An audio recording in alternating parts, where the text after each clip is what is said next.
Good morning. Yeah, so like I said, it's just I'm reacting to a memo by the VC that indicated that the starting date was to be the 4th of January.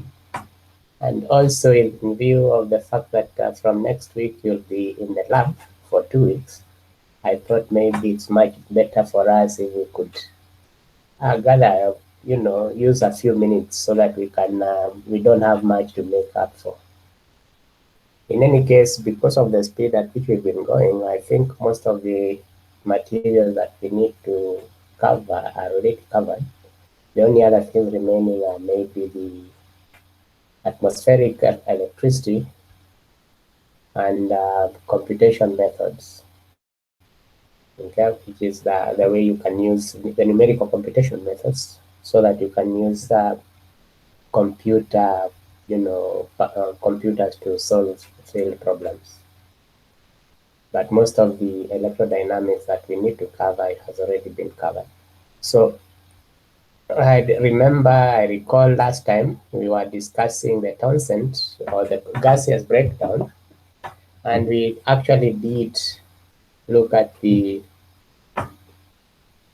first coefficient of ionization, and we saw that while that explained most of the breakdown characteristics of the gas, it was found that as the voltage or the field between the electrodes was increased, the current started to increase in a different way than what was predicted by the first coefficient.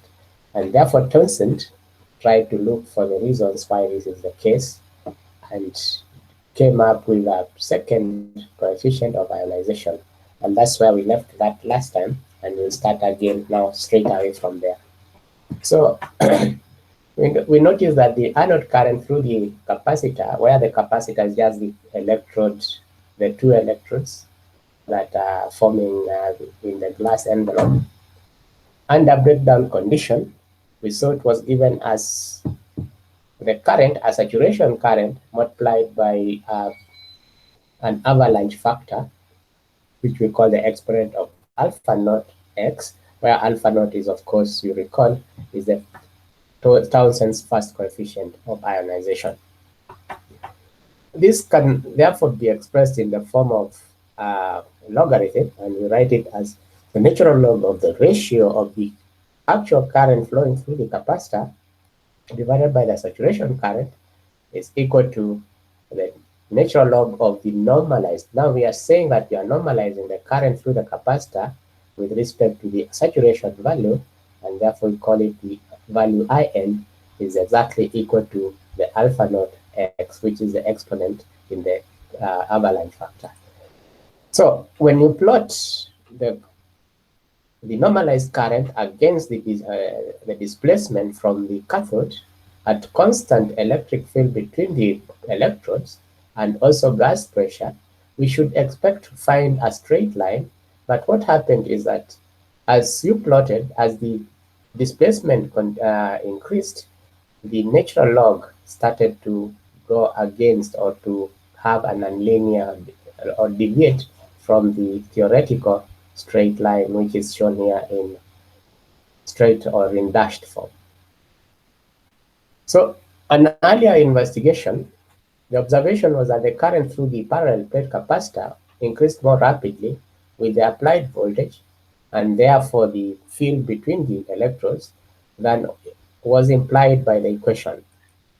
And therefore it introduced a second coefficient of ionization to account for this departure from linearity. If you recall from your transistor theory, we find that we have the second breakdown when you increase the collector emitter voltage beyond a given value, where the collector emitter or the collector base junction starts to break down, and that gives us the deviation again from the saturation value. So this was attributed to the ionization by positive ion bombardment and photon ionization as well. That is, would have, say for example, flashes or radiation from the environment ionizing the gas molecules, as well as the positive ions, although we've been assuming that the positive ions do not have sufficient kinetic energy to do the ionization, as the field increases, their kinetic energy also increases, and therefore on collision with neutral gas molecules and even the cathode, they would cause ionization as well, and this would be added into the equation for the current.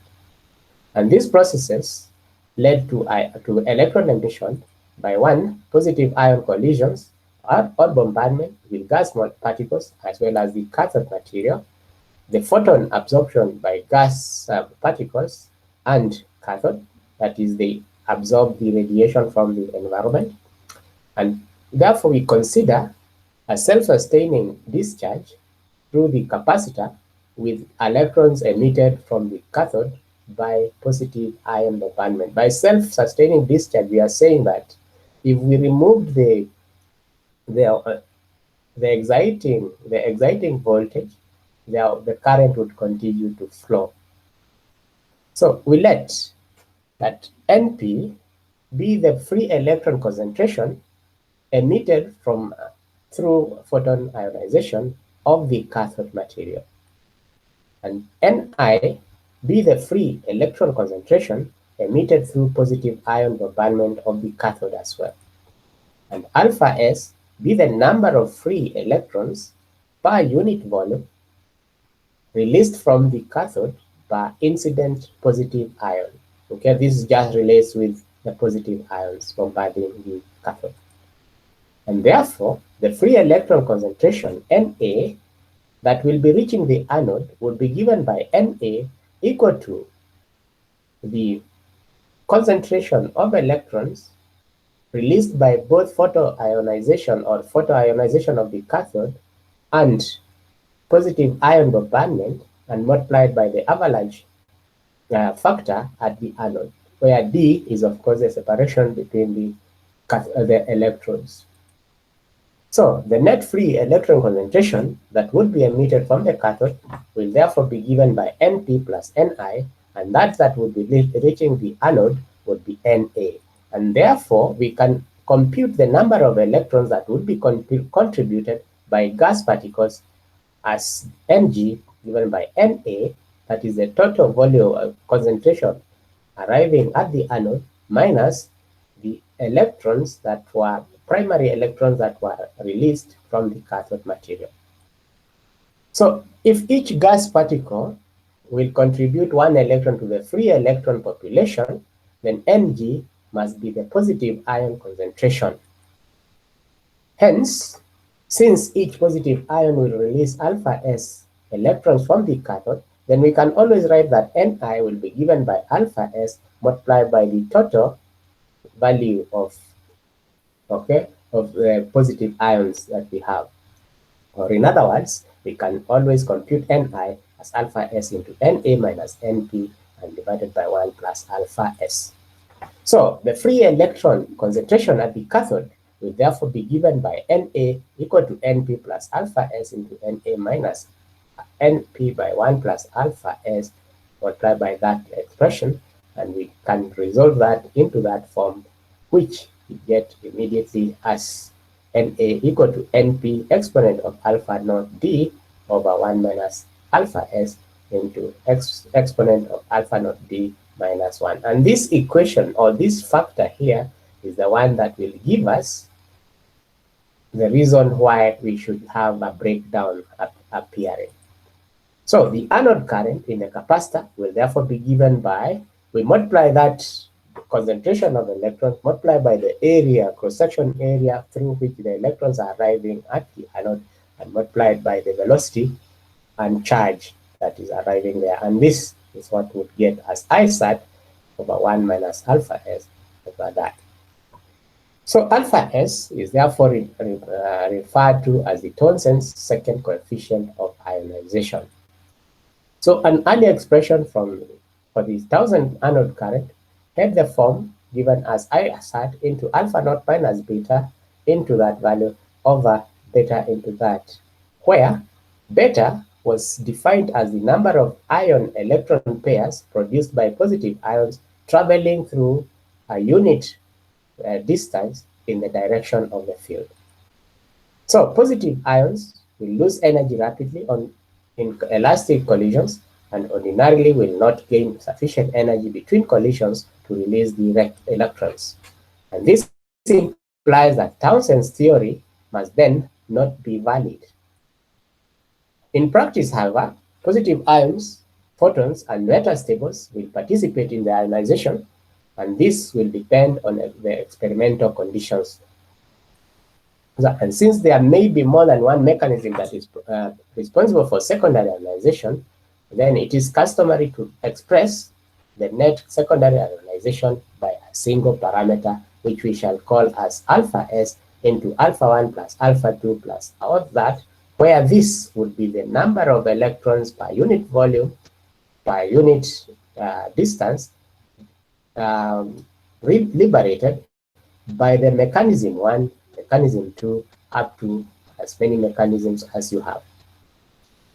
The value of alpha S will therefore depend on the work function of the cathode and is therefore very low for low values of the magnitude of alpha E of the electric field divided by P, or the electric field to pressure ratio.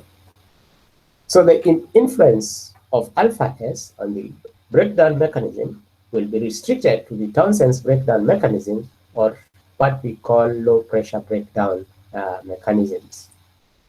So the current through the capacitor will vary with the applied voltage as given as that, and we see that as 1 minus alpha S into exponent of alpha naught D minus 1 goes to 0, I will go to infinity, and therefore we have what we call the breakdown condition. The capacitor, when this occurs, will then be said in breakdown. Hence, the condition for breakdown will be given by that ratio, or in other words, when alpha naught D is much greater than the exponent of alpha naught D is much greater than unity, you can see that that is going to be given at approximately unity there. And this is the condition that must be fulfilled for a spark to start, and is called the Townsend criterion for spark formation, or Townsend breakdown condition. So 3 cases may be identified.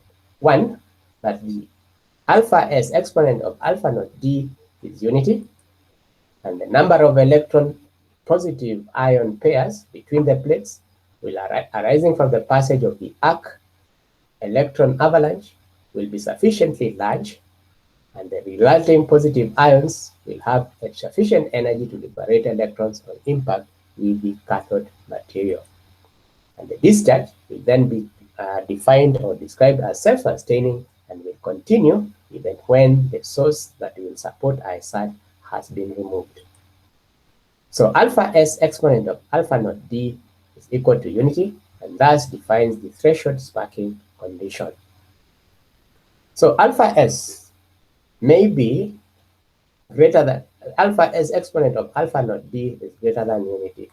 I don't know whether you have dealt with power electronics. There is a device, a solid state device that is called a thyristor, and the thyristor would be operating in almost the same kind of, has the same kind of characteristic. So the ionization by successive avalanche will therefore become cumulative, that is, will keep on feeding on itself, and the spark discharge will grow more rapidly with the larger alpha S exponent of alpha D. Alpha naught D is relative to unity.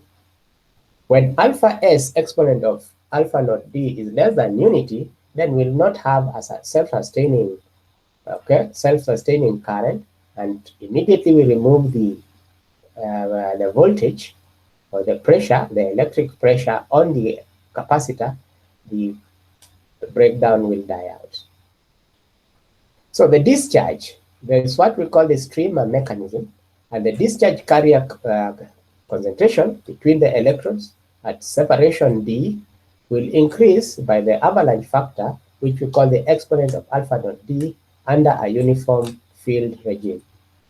And this will assume that the field is unaffected by the space charge, that is developed by the electrons and the positive ions. We know that immediately the electrons will be going against the field, the positive ions will be moving in the direction of the field, and there will be a separation between them, and therefore they will generate or establish an electric field that will be in opposition to the field applied across the capacitor, and therefore they may, if that field is large, it will affect the field distribution between the plates.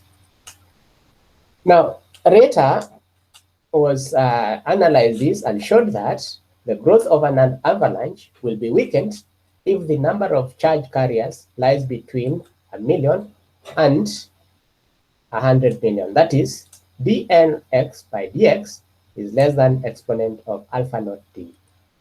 The avalanche electron, the current, is then followed by a steep rise in current, leading to breakdown of the gap if the number is higher than 100 million.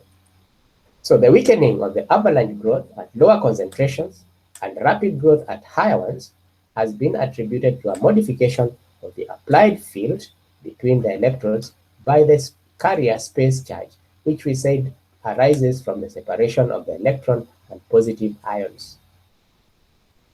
So we consider the progression of an avalanche as shown below. Here we have the space charge established in this form. This is the applied field where the positive ions will be moving towards the cathode and the negative electrons will be moving towards the anode. And therefore, we see that this space charge field will be in opposition to the applied field. The resultant gap field is a superposition of the applied field and the space charge field. And the electrons will have a considerably higher mobility relative to the positive ions.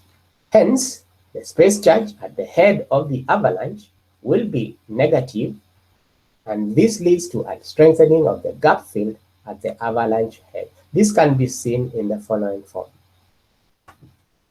This negative head of the avalanche will be reducing the distance, that is the distance between the anode and the head of the avalanche will be decreasing faster than whatever the distance or the separation of the positive head of the avalanche with the cathode. And therefore, this would be increasing much faster than this other side here. Between the positive and the negative space charge centers, the space charge field will oppose the applied field with a total gap field, therefore weakened within that region. And the space charge and applied fields will reinforce in the regions between the avalanche head and the anode, and the avalanche tail and the cathode.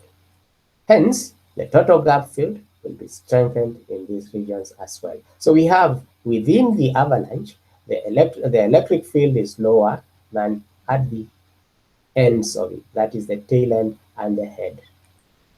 So empirically, it has been shown that field distortion is significant when the number of charge carriers exceeds 1 million.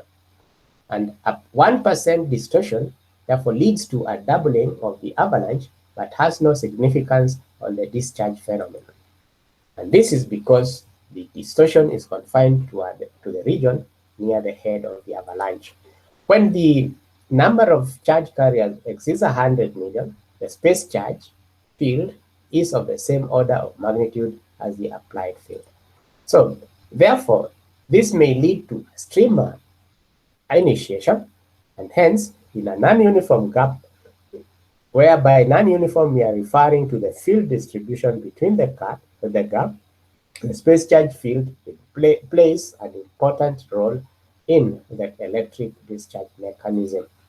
So the electric spark caused by the molecular ionization by electron collision and cathode bombardment, as suggested by Townsend, therefore leads to a formative time lag that is at best equal to the electron transit time across the gap, that is from the cathode all the way to the anode.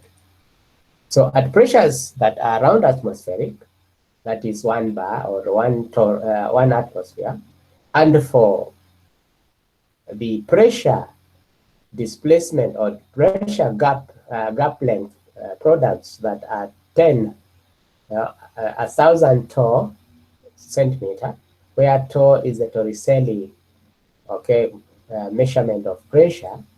Empirical time lags have been observed to be lower than the transit time of the electrons suggested by Townsend's theory. And this may be attributed to the avalanche formation into channels of ionization called streamers or Kanäle. Okay, Kanäle is just a canal in German by the space charge field.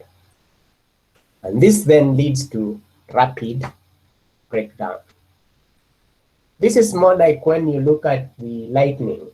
You know, when the clouds form, it's just exactly the same as what we are talking about here, where the gap is now between the positive or negative, usually is a positive cloud underside, and then the negative Earth surface, and therefore there is a flash, and usually the electrons don't flow everywhere. They follow a path of easy or low resistance, so to speak. So the critical carrier charge has the value of n naught exponent of alpha naught d, which is approximately 100 million, or in other words, you can write it as alpha naught xc equal to approaching 10 to 20, 18 to 20. So xc is the avalanche path length in the direction of the field when the critical value of the charge has been reached. And streamer initiation will be unlikely if the gap length d is less than that avalanche path length, the critical avalanche path length. So Reta and independently Meek and Loeb, they advanced a theory for the streamer or canal mechanism of spark formation to explain the shorter time lags that have been observed experimentally. And in this theory, a secondary mechanism that results from photoionization of the gas particles, which is independent of the electrodes.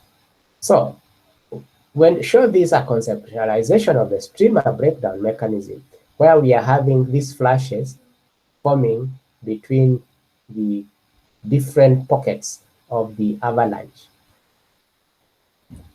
So when the avalanche reaches the critical size, the combined applied and space charge fields then lead to an intense gas ionization, excitation of the gas particles at the front end of the avalanche head, and photons generated through the secondary electrons through photoionization, hence lead to the secondary avalanches. And thus, the conductivity of the gap will increase rapidly due to the high velocity of the photons that are generated. So an empirical streamer spark criterion that is due to Reta has the form of alpha naught xc equal to 17.7 plus natural log of xc plus natural log of the ratio of epsilon ER by EA, now that is the applied field, and ER is the radial field due to the space charge field, and EA is the applied field. So transformation of the avalanche to a streamer will occur whenever ER is equal to EA, and hence x naught of x multiply alpha naught xc is equal to 17.7 plus the natural log of the critical avalanche path length. So for a uniform field gap, the avalanche streamer transition will be assumed to take place after the avalanche has just crossed the gap. In this case, the critical path length is exactly the same as the gap length, and therefore alpha naught d will just be given by 17.7 plus natural log of d. And minimal streamer breakdown then occurs whenever that critical path length is less than the gap length. And x equal to d is therefore the smallest value of alpha naught for streamer breakdown to occur. Assume that streamer breakdown will occur when the radial field ER around the positive space charge of the electron avalanche is of the same order of magnitude as the applied field. And then ER will therefore be given by 5.3 times 10 to the minus 7 alpha naught exponent of alpha naught x by the square root of x divided by the pressure. And this will be given in volts per centimeter, where the small x is the distance progressed by the avalanche measured in centimeters, and P is the gas pressure within the gap measured in Torricelli. And alpha naught is, of course, the Thomson's first coefficient of ionization for the given applied field. And this expression for ER is what is due to Nick, who investigated the issues. The minimum breakdown voltage is assumed to correspond to the condition x equal to D and ER approaching the value of the applied field. And thus, the applied field will be given by that equation, and or the natural log of the applied field to pressure, gas pressure, will be given by that equation there.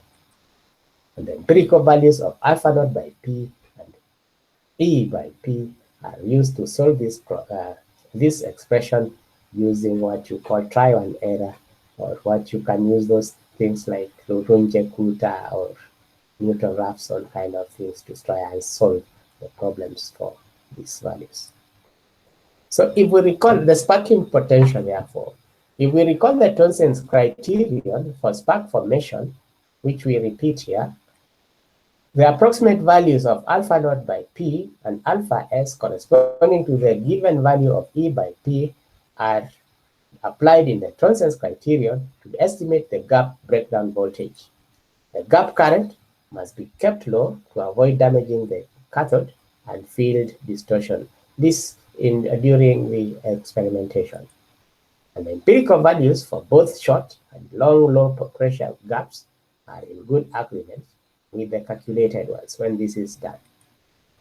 So we can therefore express alpha naught by pressure as a function of the field and gas pressure in uniform field gaps. And the breakdown voltage in these gaps can then be derived from the threshold expression as given as alpha naught by P equal to a function of the electric field by pressure ratio. And hence, in Thomson's criterion, when we use these kind of values, we can always express that exponent as F, that is alpha naught, as multiplied by P, because we just have alpha naught D, and therefore alpha naught is just F by E over the function of E by P multiplied by P, because of this P we have here, and that's why we have this PD here. And this is equal to 1 plus 1 over alpha S. Or in other words, we can always say that the function of the electric field pressure ratio multiplied by the gap length pressure product is equal to the natural log of 1 plus 1 over alpha S, and this is a constant, which we are calling the constant K. In the uniform field, the electric field is of course given by the breakdown voltage divided by the gap length, okay? And hence, you can always write that the function of the gap voltage, that is the VB, the breakdown voltage divided by D to form E, divided by P is just going to be given by K by P and D. Or in other words, the breakdown voltage is just going to be the pressure gap length product times the anti-function, the function, what do you call it, the arc function of that constant divided by PD. And this can be given as another function, but now a function of the gap length multiplied by pressure product. And this is a mathematical statement of what is called the Paschen's law of breakdown. So Paschen's law shows that in a uniform field, breakdown voltage is a unique function of the pressure gap length product for a given gas and electrode material. Plotted qualitatively, as shown here below, we have the PD minimum and the V breakdown minimum, and we have the breakdown voltage. We can see that it reduces to a minimum at PD min, and then starts to rise up. B and E and A are showing two values of PD that can lead to breakdown. So by drawing the empirical alpha naught by P and E by P relation for a given gas, a comparison of Paschen's law and Taussend's criterion can be made as shown below. Here is the point of minimum breakdown voltage or minimum sparking potential. Okay? So the point EB by P represents the onset of ionization, and the Taussend's criterion alpha naught D equal to K can be expressed in the form alpha naught by P, V by E equal to K by P, or in other words, alpha naught by P is equal to K over V and multiplied by E by P. And this is a straight line with a slope given by K over V and will depend on the voltage for a given value of K and intersects the ionization curve at 2 points such as A and B for this line here. If you look at this line too, it will intersect this breakdown curve or ionization curve between that point there and that point there. So what does that mean? It means that there are two breakdown voltages when the pressure is constant. So when the voltage is small, there may be no intersection. That is, the line may not intersect with the ionization curve, and in other words, the breakdown will not occur for low voltages below the Paschen's minimum, regardless of the particular value of the PD product. So at point C, we therefore represent the minimum breakdown voltage or the minimum sparking potential. So spark over voltages A, B, and C are indicated on the Paschen's curve that we have shown on that diagram. So if we assume alpha S is small for PD greater than PD minimum, electrons crossing the gap will make collisions with the gas particles more frequently and hence will attain lower kinetic energies between successive collisions than they would at the value of PD min. The probability of ionization is therefore low unless the voltage is increased. In case PD is greater than PD minimum, then electrons cross the gap without collision and the sparking potential must then be higher because there's no ionization. And thus, PD minimum corresponds to the highest ionization efficiency, hence the minimum sparking potential. This will have a use in, say, for example, if you are trying to make or to manufacture a spark plug, the one used in internal combustion engines.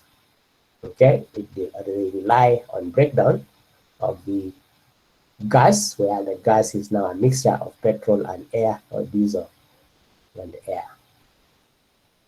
We can write a general expression for alpha naught by P in the form alpha naught by P equal to A exponent of B multiplied by P minus the negative of B by P over E. Or in other words, if you multiply through by D, that is taking the reciprocal of this, you can always find it that it's just going to be that value there. And since alpha naught D is equal to the natural log of 1 over alpha S plus 1, which is a constant, for a constant alpha S, then we can get the gap length as K by P multiplied by A and the exponent of B PD by VB, where B and A will be explained.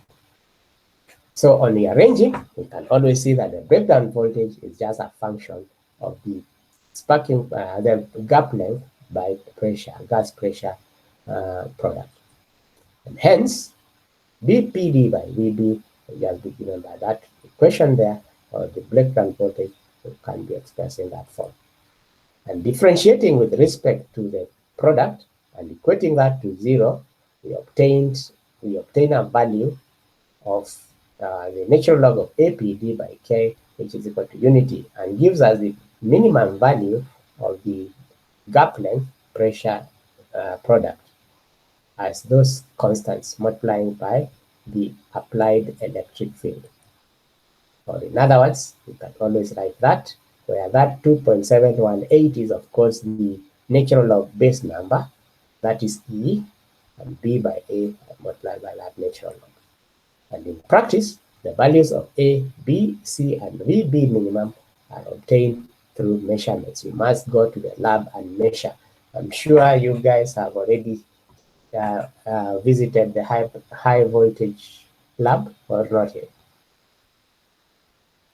So if we have a gap length of 1 centimeter and the gas is air, typical values of A, B, and C, as well as the alpha S, are A equal to 12, B equal to 365, and alpha S equal to 0.02. This is by experiment, and therefore we cannot actually say why it's 365 and not 364. It's what is measured by, okay, by curve fitting of experimental data. So Schumann suggested a quadratic relation between the ratio of alpha naught by P and E to P under uniform fields over a wide but restricted range to have the form of alpha naught by P equal to a constant C multiplied by E by P minus E by P as at a critical value. And this is the minimum value of E by P at which effective ionization begins, while C is a constant. And since Towson's criterion in uniform field is just simply alpha naught D equal to K, or a constant, then Schumann's expression may be written in the form KPD into that. Or in other words, we can always write it as that to get the values of the E by to P pressures. Or in other words, when we replace E by the VB by D, or the breakdown voltage by D, that is at breakdown, can always have that kind of expression. Or in other words, we have just VB equal to E by P at the critical value or the minimum value multiplied by the product, and that multiplied by the square root of the product. Zost and Schroeder then suggested that EC is around 24.36 kilovolts per centimeter, and K by C is about 45.16 kilovolts squared per centimeter, or P equal to 1 bar, okay, 1 bar being 10 to the 5 pascals, or newtons per meter square at 20 degrees C. That is for air. And hence, for air, you can have an equation for the breakdown voltage in that form. This is important, especially for those of us who will be going into substation design and also transmission line, power transmission line kind of design.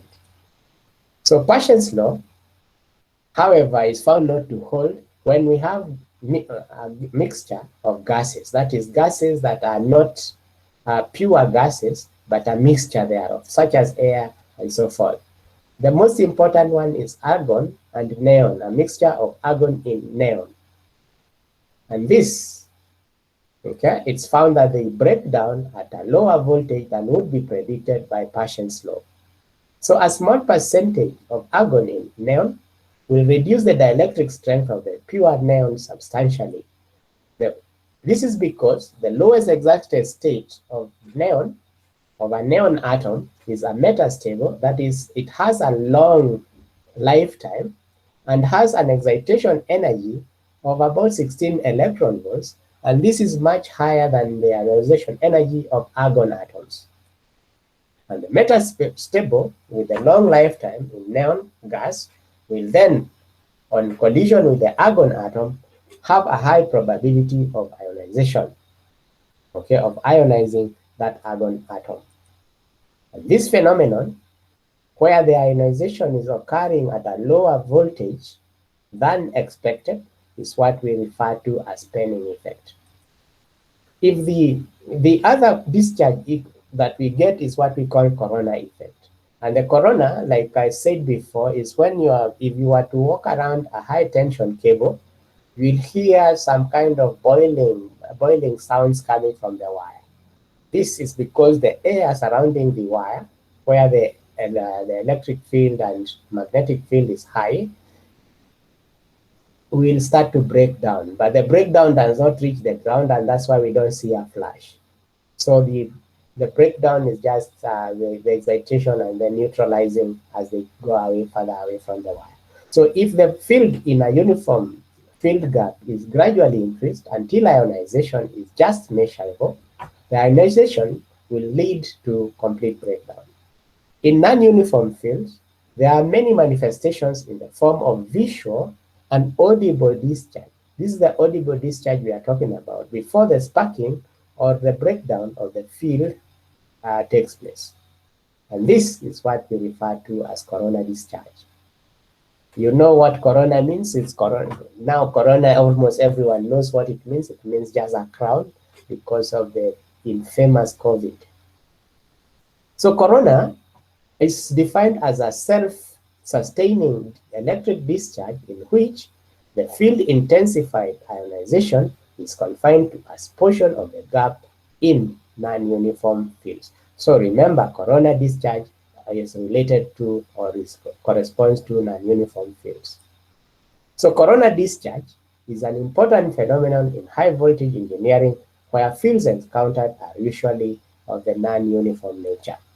And the frequency range of corona is usually in the audio range. And this is what I've been saying, that if you walk under a high tension cable, you hear some boiling sound, kind of boiling or hissing sound. So hence, corona discharge is responsible for power loss and interference in communication lines. So corona discharge may also lead to deterioration of insulation from the combined action of the discharge ions burning the insulation surface and chemical reactions that are caused by that corona. And when applied, the applied voltage is higher than a critical value, and even glow is established between two polished wires. If you want to have if you had to have two polished wires carrying high voltage parallel to each other, you'll start to see an even glow that is established between it, more than like a halo. For those of us who talk about the holy guys with halos around their heads. So small reddish beads or tufts will form along the line that are accompanied by a bluish-white glow around the surface of the wire after a short duration of operation. And in general, for a two-wire cable, reddish beads form on the surface of the wire that is negative, and a uniform glow will establish itself around the wire that is positive, okay, accompanying that discharge. The hissing and generation of ozone, where ozone is the oxygen or the O3 molecule, will occur when corona starts. So the characteristic of a corona discharge will depend on the nature of that gap. For plane gaps, that is, we have a planar electrode and a point electrode, okay? We see that corona discharge current will increase steadily with the applied voltage if the point electrode is the anode. The current will increase rapidly with the voltage up to around 100 nanoamps, after which it will become pulsed, that it will start now going with rising and breaking off.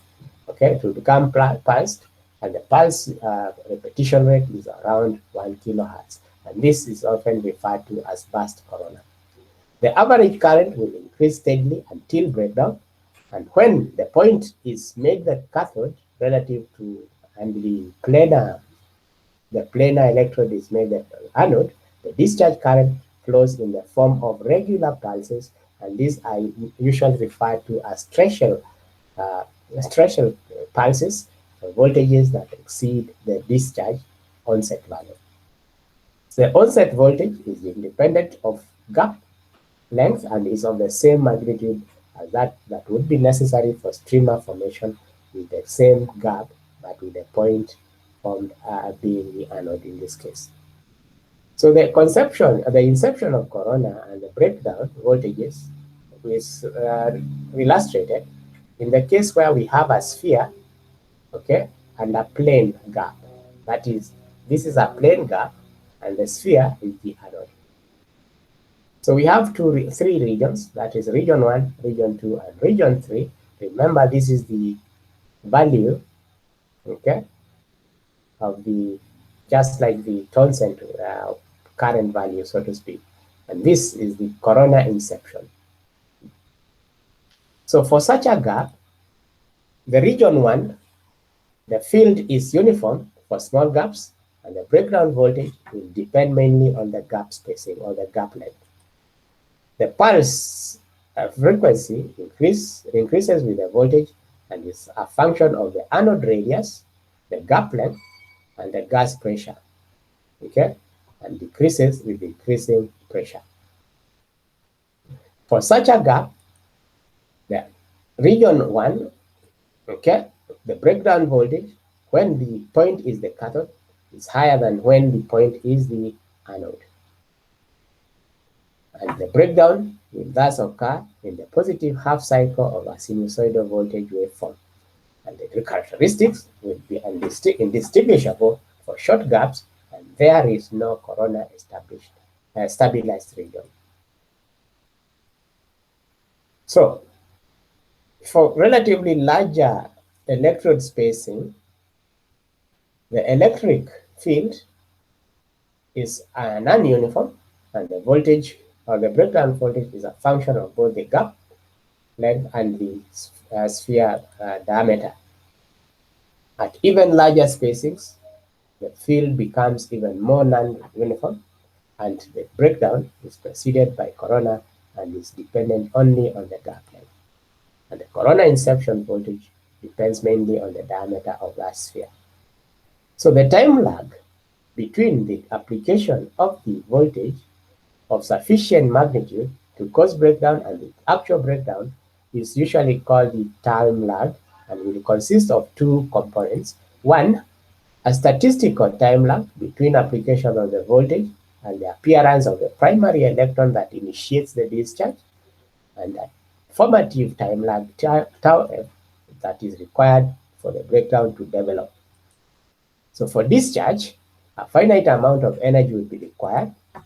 An electron must be available between the electrodes to initiate the discharge, and AC and DC voltages will have lower peak values than impulse ones, since the longer duration will imply higher voltage, higher energy, hence sufficient electrons by cosmic ray ionization.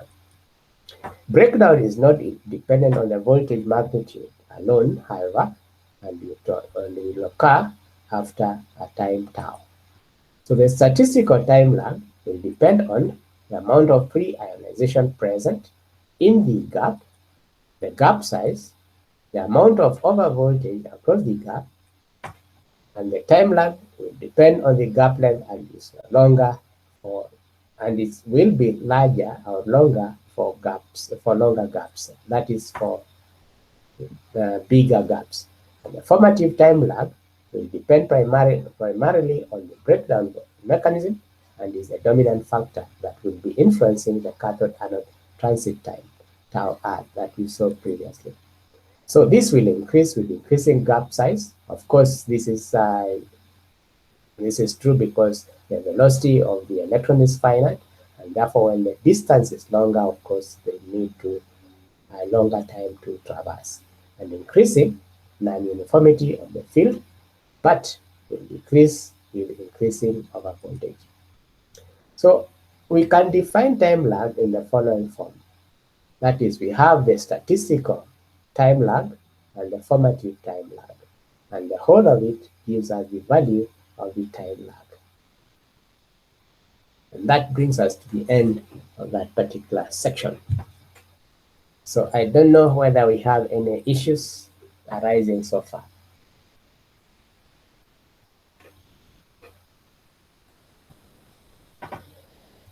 Now, when we deal with atmospheric electricity, the atmospheric electricity is mainly things to deal with thunder clouds, and we know that even in fair weather, there's a lot of electric current flowing, okay, between the upper atmosphere and the earth level or the earth surface.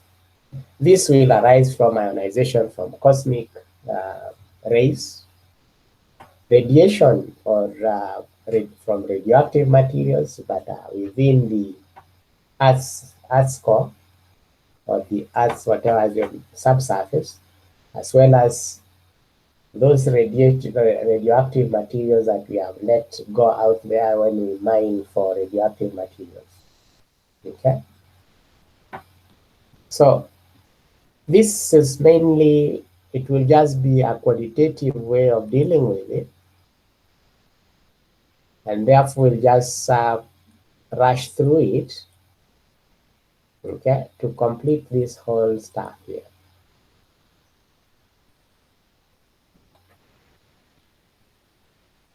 So, so what we'll start with is what we call fair weather electricity. And fair weather means when we have cloudless and no rain and no moisture, just like the way we have the day today in Nairobi.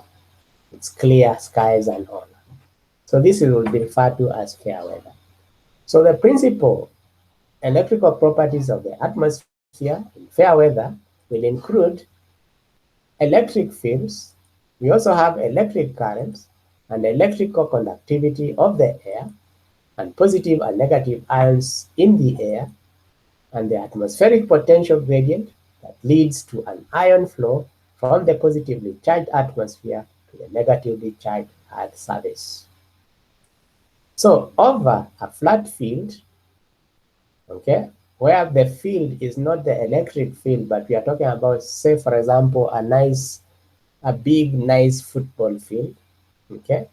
Over a flat field on a day with clear skies, the atmospheric potential gradient will be approximately 120 volts per meter. And objects that would be protruding from such fields, e.g. flowers and trees, may increase this electric field strength to several kilovolts per meter. The near surface electrostatic force will be detected by organisms such as the bumblebee. I don't know whether you know what a bumblebee. A bumblebee will use the electrostatic forces that are appearing near the Earth's surface to navigate from flower to flower as it collects its food of nectar and pollen. Spider also uses this to initiate dispersal by ballooning.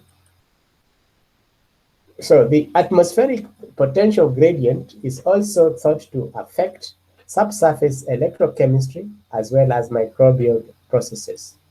So electrical properties in the atmosphere are significantly influenced by phenomena such as, one, the air mass motions, that is winds, the pressure systems, regions of low pressure and regions of high pressure, the winds themselves, and turbulence, where we have, non-uniform, non-laminar kind of airflow, temperature distribution, the water vapor distributions, and the effect on the atmosphere will be through the control over the distribution of the charged and uncharged aerosols, that is vapors that are, okay, vapors from, cans, that is liquids in vapor form, and radioactive particles of terrestrial origin.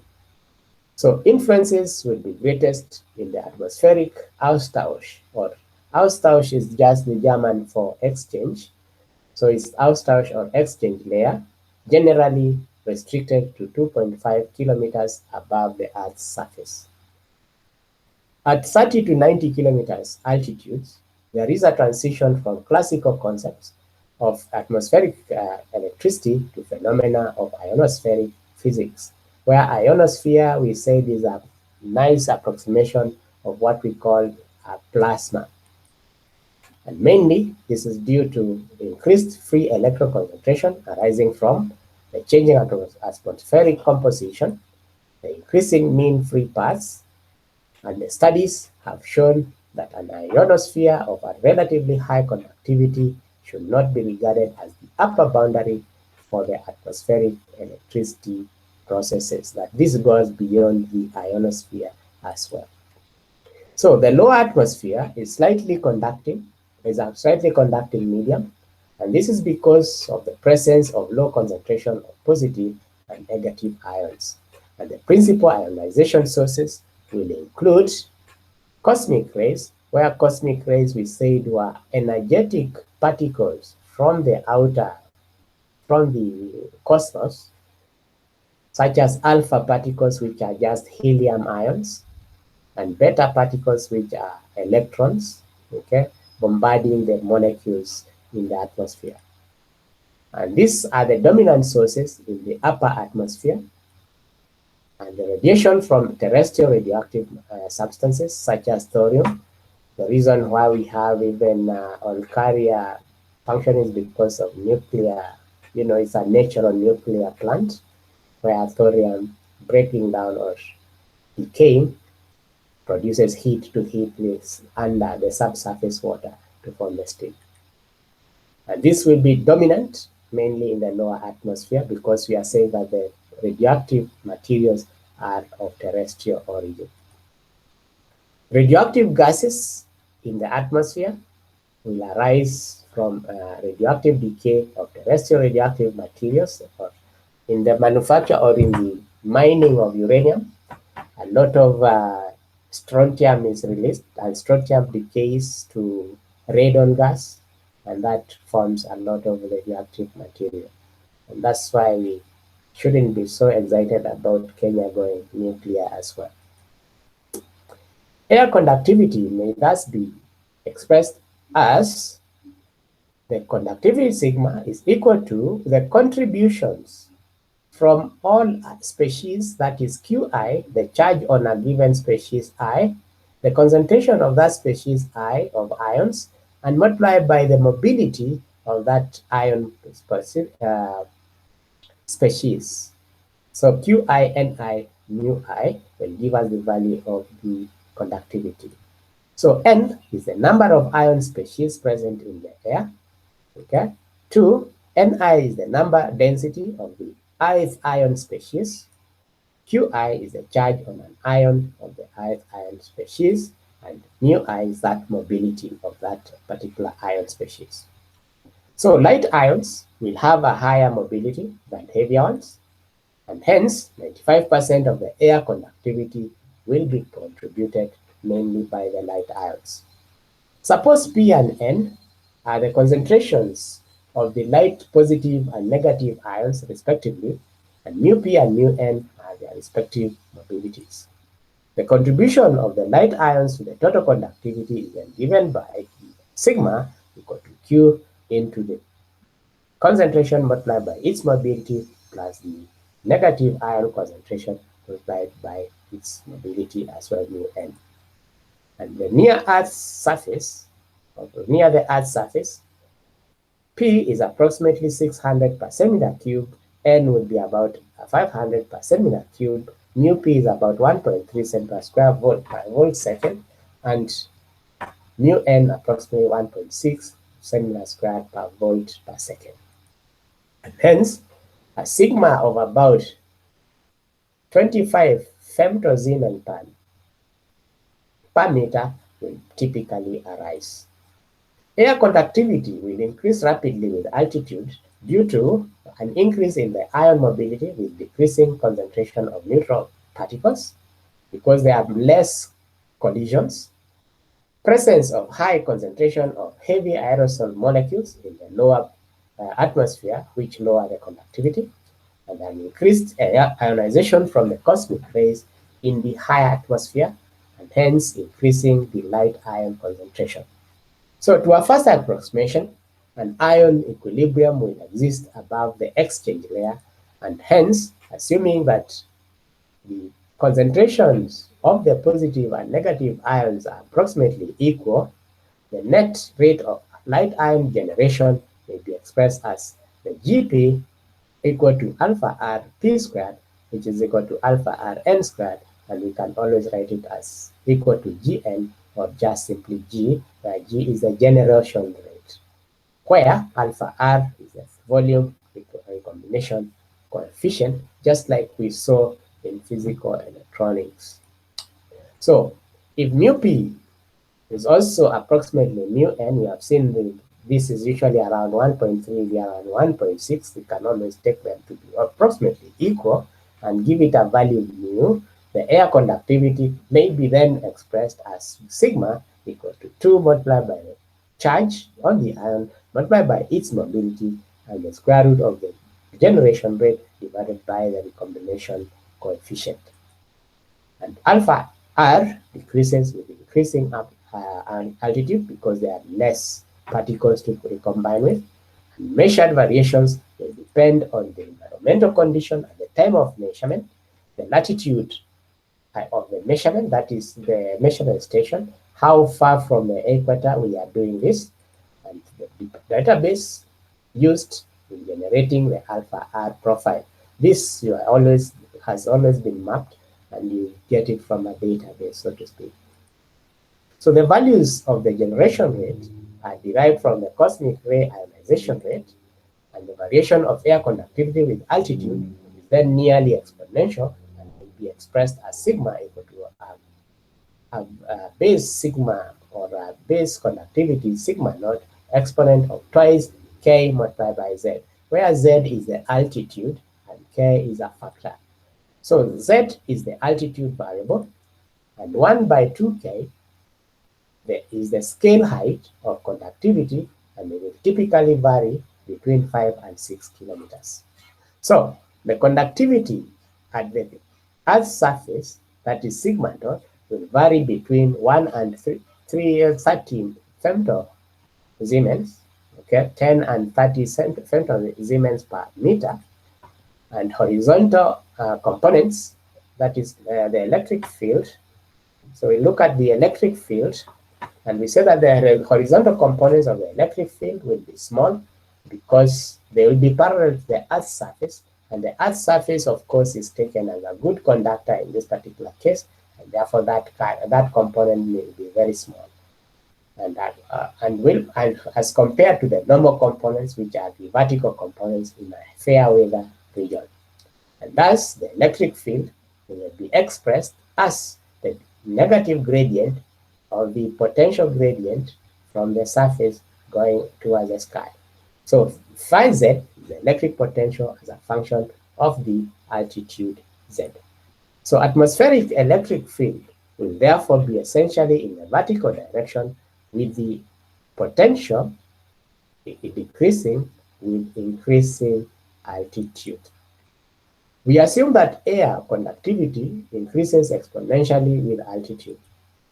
The basic equations for the atmospheric electric field may then be expressed as sigma z equal to sigma naught, that is the conductivity at the surface, and multiplied by exponent of 2 kz. Now, we recall that the curl of the electric field is going to be equal to 0, and this gives us a value of the E equal to the minus gradient of phi z. Here we are dealing with electrostatic potentials, and therefore Faraday's law of induction does not have a dB dt, so the magnetic field does not vary with time, and therefore that becomes 0 there. So Poisson's equation for potential may then be expressed as the Laplacian of the potential plus twice k ddz of phi is equal to the minus of the free volume density of charge divided by the permittivity of free space, okay, and rho is the source free charge distribution. In fair weather, there is no charge source, and the potential equation must then be the homogeneous one, or rather the Laplace's equation. And with the approximate boundary conditions, in fair weather electric field components may then be expressed in that form, where we have solved that form, where the V naught is the potential difference between the top of the atmosphere and the Earth's surface, and h is the height of the upper boundary of the atmosphere above the Earth's surface. So we may define an electric field intensity near the Earth's surface as E naught equal to 2k V naught over 1 minus exponent of that. And hence, in fair weather, we may express the electric field intensity as Ez equal to E naught exponent of minus 2 kz. The average value of E naught that has been observed in fair weather over land has been seen to be approximately 130 volts per meter. And thus, at 70 kilometers above the Earth's surface, the field drops to about 0.1 millivolts per meter to about 1 millivolt per meter. And that is in the same order of magnitude as the electric fields of the magnetospheric origin. And considerably higher fields are observed whenever the weather is disturbed. So the air-earth conduction current. A vertical current, because of the vertical electric field that we have, there will be a vertical current that will be flowing toward the Earth's surface in the presence of positive and negative atmospheric ions due to the predominantly vertical electrical field. And this is called the air-earth conduction current, expressed as a current density Jc and given by Jc equal to V divided by Rc equal to sigma multiplied by E, where Rc is the resistance of an air column of unit cross-section area, okay, and length L. So the R is just dl by sigma A, if you recall, and therefore if you were to say that the area is unity, then we can get the value of Rc.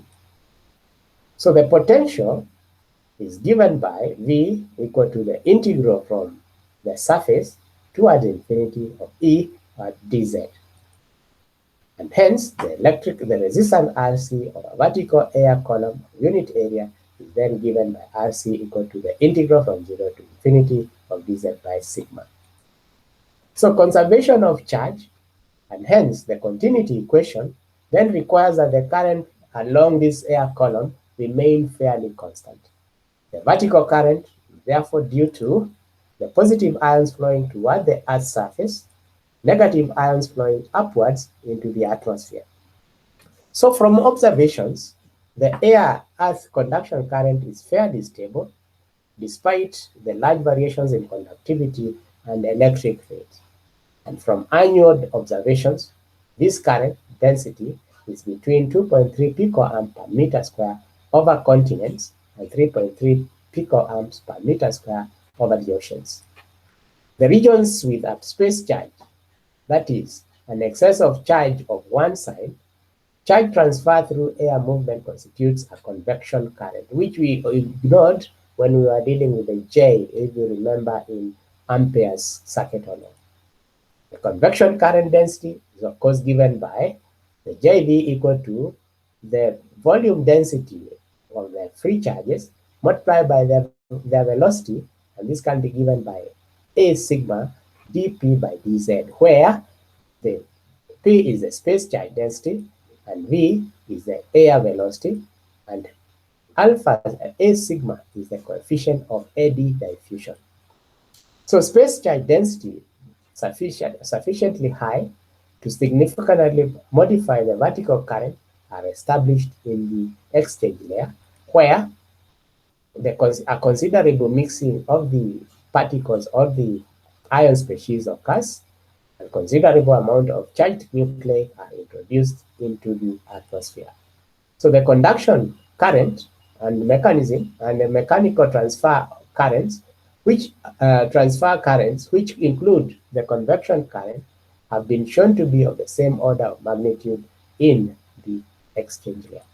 So convection currents will be comparable and even greater than conduction currents, okay, observed below 15 meters.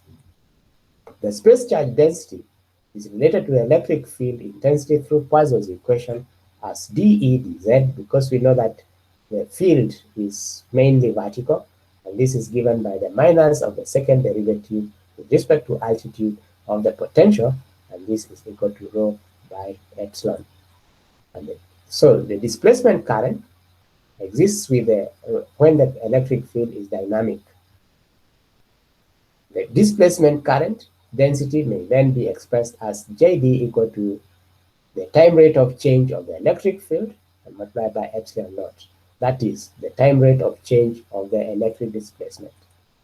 And hence, the displacement current density may be high where the field has appreciable time variations. So instantaneous measurements of the air-earth current will therefore include a displacement current component. And negative ions drift the electrode effect. Now, the negative ions will drift upward near the Earth's surface because of the negative charge on the Earth's surface. So unless these are replenished by negative ions from the radioactive substances, the upward drift will create a region near the surface that will be positively charged. And this phenomenon is referred to as the electrode effect. So a comparison of theories of atmospheric electrode effects and experimental observations has revealed an existence of positive space charge region between the first 250 millimeters above ground. And above this altitude, positive ions are balanced by negative ions drifting upward from the radioactive sources.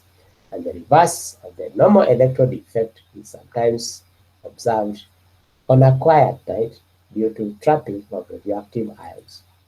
Over water and over the polar caps, the electrode effect extends to higher altitudes because in these regions there is an absence of radioactive sources. The Earth's charge and the worldwide current system. So the total conduction current flowing to the Earth at any given time is approximately 1800 amps. This is fair weather kind of currents. You can see how large the current is. As a result, the bound negative charge of the Earth, which is approximately 5 times 10 raised to 5 coulomb, may be neutralized in just less than 30 minutes. The net charge of the Earth has, however, been found to remain fairly constant. So the most likely equalizing mechanisms are therefore thunderstorms, lightning shower clouds, and these effects have been found to act as generators that drive current in opposition to the air-earth conduction current in fair weather regions. Lightning discharges carry negative charge to the Earth in large quantities over short periods of time. It is estimated that a proportion of the 18 amp, okay, the 1800 amp global current flow is balanced by charge of opposite sign that is transferred during lightning activity of thunderstorms throughout the world. So the potential gradient in fair weather regions has a diurnal variation, where diurnal is twice a day, okay, over the Earth when referred to universal time. The variation is in phase with the diurnal variations in the worldwide thunderstorm activity, and the potential gradient in fair weather areas will be proportional to the total potential difference between the Earth's surface and the ionosphere. And this is approximately 275 plus or minus 50 kilovolts in magnitude. So I think I'll stop here because today was the first day. So tomorrow we'll continue from the atmospheric ions. I need to know whether we are doing okay. So if you are all in agreement, then we can stop here. Remember, on the 22nd, we'll be meeting for a CAT. Okay. The CAT will include what we discussed last year, not what we are discussing now. This one we are completing the syllabus. Okay. And to see what we can do immediately, what we can do with what we have already learned. So any questions so far?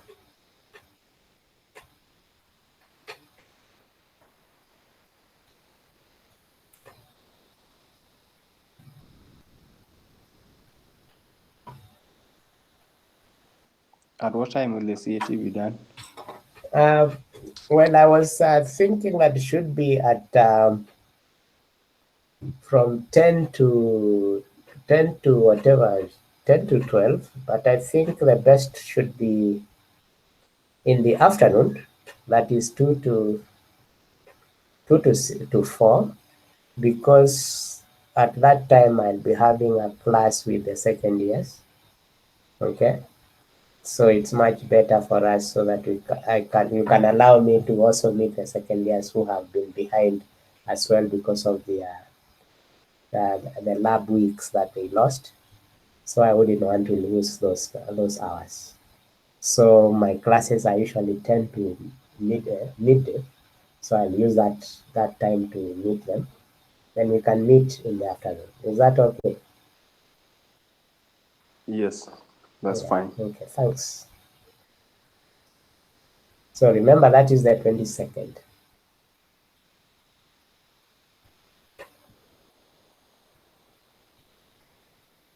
Any other question?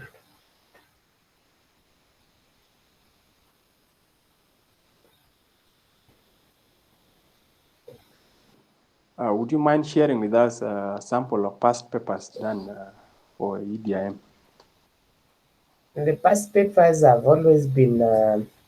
I think there are some on the whatever on the portal, the e-learning portal. And I also sent some tutorial problems. I shared those on the, what is it called? On the Google Drive. I don't know whether anybody saw them.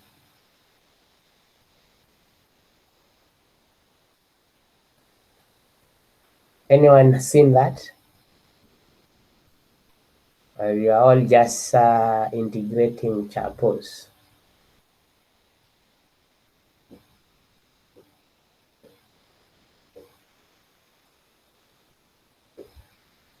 But there is no problem. I could always try to share that as much as possible. Okay, there's nothing that stops me from sharing the past papers.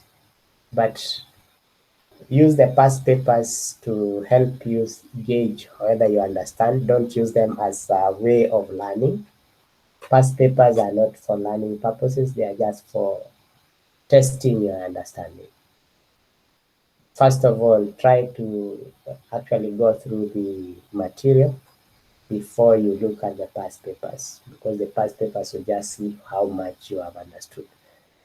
Oftentimes is that you'll find that when you give such kind of material or the past papers, you end up finding people answering questions you didn't ask in the first place, because they have gone and crammed what is it called, memorized the solutions to a past paper problem.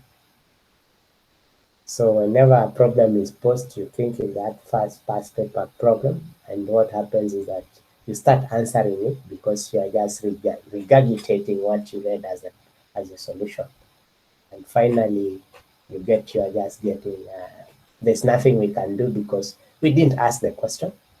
So really, even if you answered it picture perfect, it will still be wasted effort.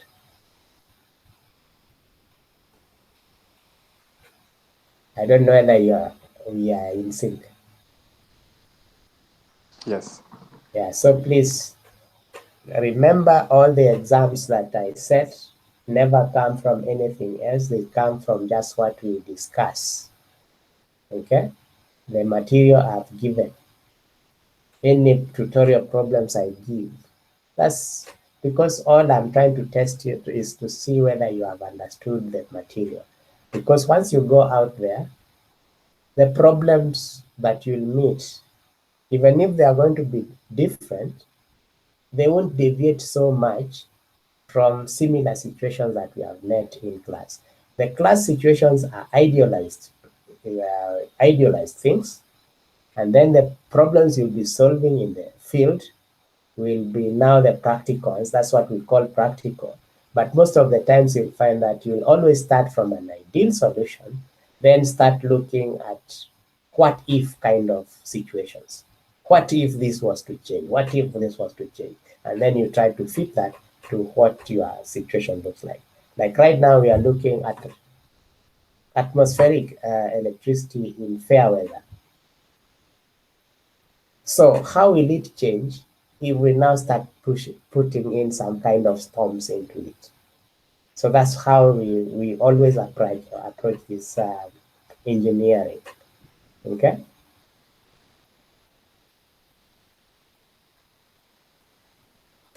So it seems you are still in last year. So I'll then wish you a nice day. Let's meet tomorrow at the usual time for a continuation.